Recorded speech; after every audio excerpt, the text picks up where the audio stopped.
వంట పని ఆడవాళ్ళు చేసే పనులను వెక్కిరించి వెటకారంగా మాట్లాడే వాళ్ళకి చక్కటి సమాధానం ఈ వంట పని అనే వ్యాసం.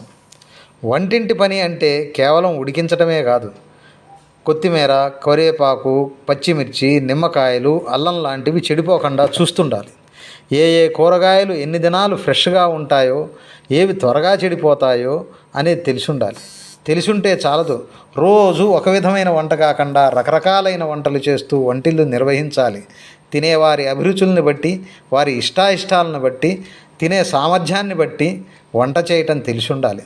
దానికి తగినట్లు సరుకుల కొలత తెలుసుకొని సరిపడా పాత్రలు సమకూర్చుకోవాలి. రుబ్బాలి, వేయించాలి, ఉడికించాలి, పొడి చేయాలి, ఫ్రై చేయాలి, డీప్ ఫ్రై చేయాలి, మీడియం ఫ్లేమ్లో ఉడికించాలి, అంట్లను కడగాలి, తుడవాలి, సర్దాలి. శుభ్రతను పాటిస్తూ వంటింటో ఒక యుద్ధమే చేయాలి.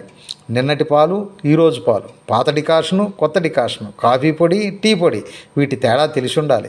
తెచ్చిన సామాన్లు సర్దిపెట్టే స్టోర్స్ మేనేజ్మెంట్ కూడా తెలిసి ఉండాలి. 2-3 బర్నర్లపై ఒకేసారి వేరు వంటలు చేయగలిగే టైం మేనేజ్మెంట్ తెలిసి ఉండాలి. వడ్డించడం తెలిసి ఉండాలి. మిగిలిన దాన్ని ఖాళీ చేసి వేరే పాత్రలోకి సర్దుబాటు చేసే స్పేస్ మేనేజ్మెంట్ తెలిసి ఉండాలి. అమ్మ అంటూ పిలిచే వేరు వ్యక్తుల పిలుపునకు స్పందిస్తూ సమయానికి అన్ని పనులు పూర్తి చేయగలిగే మల్టీ టాస్కింగ్ సామర్థ్యం ఉండాలి. ఒక దోశ హాట్ కంటైనర్లోకి దూర్చి మరొకటి ప్లేట్లోకి వేసి వేరొకటి పెనం పైన వేసే చేతివాటం కలిగి ఉండాలి. నిత్య మేనేజ్మెంటు, చిన్న గాయాలు, చురుకులకు చెలించక కామన్ సెన్సు, సమయస్ఫూర్తి ఇవన్నీ ఉండాలి.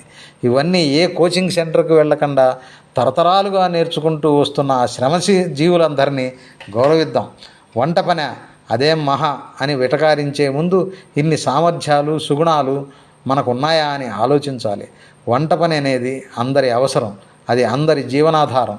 వంట పని అంటే ఒక ధ్యానం, భక్తి, దినచర్య, కళ, విజ్ఞానం, ప్రేమ, అనుభూతి, సేవ, గౌరవం, విలువ ఇవన్నీ కూడా నవ్వుతూ చేయాలి. ఈ విషయాల్లో వెటకారం తగదు. వంటింటి కళాకారులందరికీ శతసహస్రాధిక వందనములు. ధన్యవాదములు.